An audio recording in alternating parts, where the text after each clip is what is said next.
Halo, apa kabar semua? Ketemu lagi dengan aku, Vina, di channel YouTube aku, Maria Vina.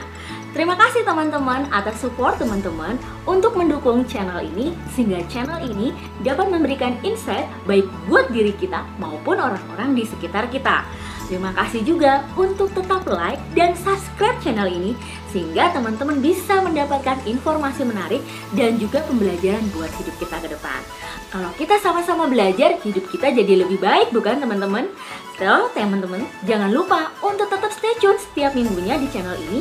Dan channel ini bisa memberikan informasi dan juga insight baru buat teman-teman semua, untuk kita saling belajar dan memberikan support buat lingkungan kita sekitar. So, teman-teman, daripada lama-lama kita mulai aja. Apa sih yang mau aku bahas di channel hari ini aku akan membahas bagaimana meningkatkan kualitas diri. Nah, kita semua pengen dong punya kualitas hidup atau kualitas diri yang lebih baik dari kita yang sebelum-sebelumnya. Mungkin kita seperti apa dulunya, tapi kita pengennya setiap hari atau setiap bulan atau punya tujuan hidup untuk menjadi lebih baik. Apalagi kita sebagai hidup kita atau manusia pengen mencapai sukses. Dan ketika kita mau capai sukses, kita tuh suka nggak ngerti kualitas diri kita itu sudah mumpuni atau belum. Dan prosesnya seperti apa? Apakah kita tetap stuck aja di sini? Atau kita merasa kualitas hidup kita ya begini-begini aja? So, teman-teman, bagaimana sih cara meningkatkan kualitas diri untuk menjadi lebih baik, bahkan meningkatkan kualitas diri yang mungkin bisa jadi kualitas hidup kita menjadi lebih baik gitu ya. Nah, so teman-teman, ada beberapa tips yang bisa aku kasih di sini. Tapi sebelumnya yang aku mau info bahwa setiap orang punya kualitas diri, dan kualitas diri setiap orang itu beda-beda. Baik yang usianya sekitar 15, 20, 30 sampai orang usianya 60, 70 tahun punya kualitas hidup yang berbeda. Dan kualitas yang mereka cari pun juga punya tujuan yang berbeda-beda. Masing-masing orang tidak sama karena mereka punya tolak ukur ataupun ada hal-hal sebagai batu tombakan mereka. Kenapa mereka melakukan itu? Ada yang punya alasan-alasan yang menunjang hidup mereka bahwa aku harus merubah hidup saya, aku harus merubah diri saya. Nah, hal-hal itulah yang mempengaruhi mereka untuk berjalan meningkatkan kualitas hidup. Dan ada juga sih orang-orang yang tidak mau meningkatkan kualitas hidup karena hidup mereka sudah merasa baik, atau mereka merasa bahwa untuk apa sih kayak gitu, males lah, mager lah, semuanya hal-hal itu yang mereka tidak mau berubah. So, kenapa kita harus meningkatkan kualitas hidup? Karena kualitas hidup yang baik akan membawa kamu pada tingkat kesuksesan hidup. Kesuksesan setiap orang itu beda-beda, teman-teman. Tetapi kalau kita mencapai kesuksesan itu, kita merasa bahagia. Kita merasa apa yang kita capai, apa yang mau kita tuju bisa tercapai. Anggaplah, wah, saya tuh pengen banget bisa sekolah nih sampai S3, sampai S2 misalkan. Nah, tetapi kan tidak segampang itu. Ada orang-orang dengan latar belakang yang mungkin orang tuanya tidak mampu membiayai mereka sampai usia itu, atau sampai pendidikan seperti itu, atau bahkan juga mereka kurang biaya, kurang ekonomi dalam segala hal, ataupun juga banyak hal yang tidak mendukung mereka untuk mencapai hal itu. Tetapi ada banyak orang yang bisa mencapai hal itu. Nah, bedanya apa ya? Kok bisa tuh mereka yang lain bisa? Kenapa? Nah, tips yang lain adalah mulai untuk rajin baca buku. Rajin baca buku itu buku itu sumber ilmu pengetahuan dan pembelajaran.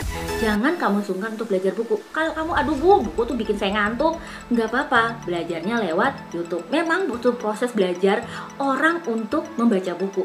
Belajarnya cukup 1 halaman aja, nggak usah yang namanya 1 bab atau 5 bab. 1 halaman dulu aja. Oh, setiap hari 1 halaman, setiap hari 1 halaman. Supaya kamu jadi belajar. Dari majalah kamu bisa belajar, dari koran kamu bisa belajar. Banyaklah baca buku untuk memahami atau mempelajari pengetahuan-pengetahuan yang lebih luas lagi dan meningkatkan kualitas diri kamu. Kemudian step berikutnya, mulai lagi untuk mengikuti kegiatan sosial.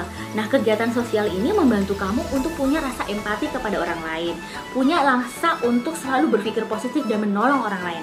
Nah, Kalau kita sudah punya kegiatan sosial yang baik, entah itu apa aja deh, nolongin orang-orang. Biasanya kalau pas lagi acara Idul Fitri tuh puasa, biasanya kan pas buka puasa bagi-bagi makanan ya buat buka puasa. Itu adalah satu kegiatan-kegiatan sosial. Mulai dilakukan itu, entah nggak harus pas mau puasa aja, tapi bisa jadi dalam keadaan sekarang kita bisa bantu orang-orang, mumpung ada makanan kita bisa beli lebih, kasih ke fakir miskin ataupun orang-orang yang di luar di jalan, kita bisa bantu walaupun nilainya nggak seberapa. Dengan kita berkegiatan sosial sama aja hidup kita berubah. Kita membantu orang lain, kita juga hidup kita jadi berubah menjadi lebih baik. Kita dibantu untuk melakukan perubahan hidup dalam diri kita dengan lebih baik. So teman-teman gak usah khawatir bahwa yang namanya meningkatkan kualitas hidup itu kita juga harus punya sifat, sikap, empati, rasa positif, dan juga saling tolong menolong dan berbagi kebaikan dengan orang lain. Dan kemudian adalah apa? Rajin untuk olahraga nih. Nah biasanya orang olahraga suka nganggep, aduh males bu, saya biasa bangun siang, nggak enak deh. Nah mulai nih rajin olahraga. Mungkin awalnya seminggu sekali aja, nanti akan yang namanya diperpanjang ya speednya. Seminggu bisa 2 kali, seminggu 3 kali. Kenapa? Kalau yang namanya olahraga ringan, ya jalan kaki lah, nggak usah lari-lari lah, atau berenang lah gitu ya, mungkin berat ya. Tapi mulailah olahraga pagi, atau olahraga yang satu hari itu kamu bisa melakukan yang namanya sit up, push up, atau yang namanya peregangan-peregangan sekitar 30 menit untuk tubuh kamu. Kenapa? Ketika kita melakukan olahraga, yang namanya hormon endokrin dalam tubuh kita tuh mengeluarkan sesuatu saraf hormon yang bisa mempengaruhi hidup kita menjadi kualitas sehat. Pikiran kita tuh jadi lebih refresh, enggak pikirannya mumet aja, gimana nih belum dapat pekerjaan, mumet, gimana usaha belum lancar. Tetapi dengan cara seperti itu kita melatih hidup kita jadi lebih sehat, pikiran kita jadi lebih refresh lagi untuk memulai lagi, oh besok actionnya apa lagi, saya nggak boleh patah semangat, oh iya kualitasnya harus di. Tips selanjutnya adalah mulai berpikir positif. Selalu punya pikiran positif. Nah, ketika kita mau meningkatkan kualitas diri kita menjadi lebih baik, pikiran negatif itu suka ganggu kita nih. So, mulai belajar gimana supaya kita selalu punya pikiran positif. Jangan suzon sama orang, jangan berpikiran orang ini. Kalau kita sudah punya pikiran seperti itu, mau langkah aja akan susah. Mau langkah aja pasti bilangnya nggak mungkin ini dan itu. Tetapi kalau kita berpikir positif, segala langkah kita itu dimudahkan. Segala langkah yang kita bayangkan itu menjadi lebih positif dari apa yang kamu kira. So, kamu jangan lihat problemnya, tapi kamu jalanin prosesnya. Dan jangan melihat hal negatifnya, tapi kamu lihat dari sisi positifnya. Selalu punya pikiran positif, oke? Nah, yang ketiga adalah kamu yang namanya membuka pergaulan seluas-luasnya atau menjalin network seluas-luasnya. Bukan berarti, oh saya ikutan bisnis ini ya, yang cari orang-orang, bukan. Tetapi membuka pergaulan itu adalah supaya kamu juga punya mindset atau pemikiran-pemikiran. Kalau kita cuma bergaulnya cuma lingkungannya temennya 5 orang nih, 5-5-nya itu aja, ngomongnya itu aja, ya kita cuma taunya ya itu. Tetapi kalau kita bergaul dengan satu komunitas, oh ada komunitas sepeda, ada komunitas mancing, ada komunitas baca buku, walaupun mungkin kita nggak tahu ya, atau kita nggak suka dengan lingkungan itu, tapi kita membuka yang namanya pergaulan positif. Kita kan mau ngarah kualitas hidup kita yang positif. Tapi kalau kita masuknya komunitas yang ya negatif, yang pokoknya komunitas nongkrong-nongkrong deh, bakar-bakar sate, bukannya masalahnya nggak bagus, bakar sate kan bisa nanti ya, atau pada akhir tahun dan sebagainya. Tapi kalau komunitasnya yang satu, oh baca buku, oh meningkatkan kualitas hidup positif, komunitas misalkan mau memancing, positif juga. Semua komunitas yang mengarah kamu pada hal-hal yang positif, itu kamu buka seluas-luasnya. Untuk apa? Untuk belajar. Jangan kamu merasa menutup diri, aduh saya kan masih junior, aduh saya kan ketuaan, aduh nggak cocok deh, aduh saya kan nggak bisa seperti itu. Kita nggak mesti harus terjun, tetapi kita bergaul dengan orang lain, membuka pergaulan hidup kita, say hello, salam kenal. Kita ingat nggak waktu sekolah dulu, halo saya dengan ini, saya kenalan, saya tinggalnya di sini. Seperti itu aja, kita menjalin pergaulan seluas-luasnya untuk membuka pemikiran. Karena kita nggak mungkin, kita punya pemikiran udah satu kotak ini. Kalau kita cuma satu kotak ini, kita nggak memperbesar pergaulan hidup kita nggak tahu, oh di dunia itu seperti apa. Oh ternyata sudah pakai internet ya, oh sudah pakai ini ya, teknologi udah sampai yang namanya 5G misalkan. Kita baru tahunya, apa ya 5G itu ya, 3G baru apa ya, Seperti itu. Nah, jadi kita pun harus banyak belajar membuka pergaulan kita agar kita terus bertumbuh dan menjadi kualitas hidup lebih baik lagi. Perbedaannya di mana? Perbedaannya adalah di pola pikir dan tujuan mereka. Mereka mau capai atau mereka mau cuman hanya dalam batas angan-angan. Nah, setiap orang ketika mau mencapai kualitasnya, kenapa dia harus mencapai itu? Karena mereka merasa bahwa dengan kualitas itu, hidup saya jadi lebih bahagia, hidup saya jadi lebih nyaman, keuangan saya lebih stabil, ataupun saya tidak perlu menyusahkan orang tua lagi atau orang-orang tercinta saya. Saya bisa banyak bantu orang misalkan. Nah, semua punya tujuan seperti itu. Nah, jadi yang paling kita pertama harus siapkan adalah kita mulai rancang hidup kita. Kita mau seperti apa dulu? Nah, masalahnya kalau orang sendiri, jangka waktu saya kalau misalnya interview nih ya, saya nggak tahu 2 tahun ke depan, saya belum tahu. Nah, itu karena dia nggak punya tujuannya. Mulailah dari hal-hal kecil dulu. Misalnya, 1 bulan ke depan saya pengen seperti apa? Oh, saya 1 bulan ke depan saya pengen supaya saya bisa lari nih.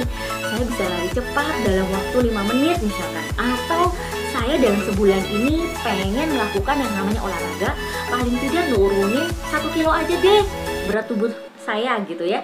Nah, itu bentuk sesuatu yang mereka mau capai. Dan ketika nanti sudah sampai akhir tahun, mereka sudah tahu nih, oh goal saya mau seperti apa. Nah, sama seperti yang namanya kita mau merancang hidup kita. Jangka pendeknya apa, jangka panjangnya apa. Nah, setiap orang bukan dianggap bahwa, itu kan cuma angan-angan. Nggak mungkin lah, saya nggak bisa lah. Teman-teman, jangan punya persepsi seperti itu. Karena setiap manusia punya potensinya. Masalahnya kita mau keluar dengan hidup seperti ini atau mau keluar mencapai tujuan hidup kita dan meningkatkan kualitas hidup kita. So, kamu harus rancang kehidupan kamu yang akan kamu capai. Jangka pendek, misalnya bulan depan, dalam hitungan hari, oh nanti bulan depan, oh 3 bulan lagi mau seperti apa, oh 6 bulan lagi mau gimana, 1 tahun gimana, oh 5 tahun gimana. Jadi dari hal kecil kamu rancang sampai yang kamu rancang sampai tahunan. Nah, ketika tahunan kamu rancang atau kamu 5 tahun ke depan kamu rancang, kamu pengen seperti ini, itu berarti hal yang kamu sudah lakukan dari kecil itu kamu bisa rancang sampai yang besar. Jadi ketika ada orang bilang, aduh 5 tahun ke depan saya nggak tahu jadi apa, mendingan kamu rancang dulu hal yang paling kecil. Ketika kamu sudah bisa mencapai, oh saya bisa lari nih, wah saya 3 bulan udah turun nih 5 kilo, saya mau ini lagi. Nah, berarti di 5 tahun saya pengen seperti apa. Nah, itu adalah bentuk pencapaian dan kita rancang dari sekarang supaya kita tahu arah tujuannya kita mau kemana. Jangan cuma diem, tapi cuma dipikir aja. Tapi disiapkan, ditulis, dan dibuat skemanya mau jangka pendek dan jangka panjangnya. Supaya kalian lebih paham meningkatkan kualitas hidup yang seperti apa buat hidup kalian. Nah, yang terakhir ini adalah kamu juga harus tahu bahwa kamu pasti punya kekurangan. Lihat dulu evaluasi kekurangan saya ini apa ya yang bisa saya perbaiki, dan mungkin saya bisa tonjolkan kelebihan saya. Jadi jangan khawatir kalau kamu merasa, aduh apa ya, saya bisa. Padahal setiap orang tuh punya kelebihan dan kekurangan. Lihat, ketahui kekurangan kita dan kita berusaha untuk mempelajari dan memperbaiki itu untuk buat kualitas diri kita menjadi lebih baik. Dan yang terakhir adalah setiap yang namanya kesuksesan itu butuh konsisten, butuh keyakinan. Kalau kamu sendiri nggak yakin, gimana orang lain bisa yakin sama kamu? Jadi kamu harus yakin dengan diri kamu harus bertumbuh dengan itu, dan kesuksesan itu ada harga yang harus kamu bayar. Dan kamu mau berproses untuknya, tetap berpikiran positif. Karena ketika kamu berpikir positif, segalanya jadi lebih baik. Dan setiap apapun kesuksesan kamu yang kamu raih, ada banyak pertumbuhannya. Itu sudah saya buktikan selama masa pandemi ini. Dan membuat saya tiap hari selalu bertumbuh dan punya pikiran positif. So, teman-teman, itu aja sih bagaimana meningkatkan kualitas diri menjadi lebih baik supaya kita bisa jadi berguna buat hidup kita juga maupun orang-orang di sekitar kita. Dengan kita berbagi insight ini, kita juga bisa berbagi informasi yang baik buat diri kita juga maupun orang lain. So, semoga informasi yang aku berikan meningkatkan kualitas hidup di momen ini, teman-teman bisa mendapatkan insight-nya. Dan terima kasih sudah tetap stay tune dan support channel ini. Semoga informasi yang aku berikan sekarang bisa berguna buat teman-teman dalam menjalani hidup, dalam meningkatkan kualitas hidup dalam bentuk apapun juga. Capai goal kamu dan kamu harus yakin dengan diri kamu bahwa dengan latar belakang apapun, kamu bisa meningkatkan kualitas diri menjadi lebih baik. Apapun latar belakang kamu, apapun yang namanya masa lalu kamu, semuanya pasti meningkatkan kualitas diri itu butuh proses. Dan kamu yakin kamu mau berubah. Percaya deh, semua proses yang kamu lalui tidak sia-sia dan itu akan membuahkan hasil yang sangat memuaskan. Kamu bisa mencapai kesuksesan itu dengan rasa bahagia dan juga bisa memberikan kontribusi buat keluarga kamu. Terima kasih ya teman-teman udah supportnya, dan tetap like dan subscribe ya. Semoga kita semua dapat ketemu lagi di channel-channel aku di setiap minggunya berikutnya. Sampai ketemu guys, see you!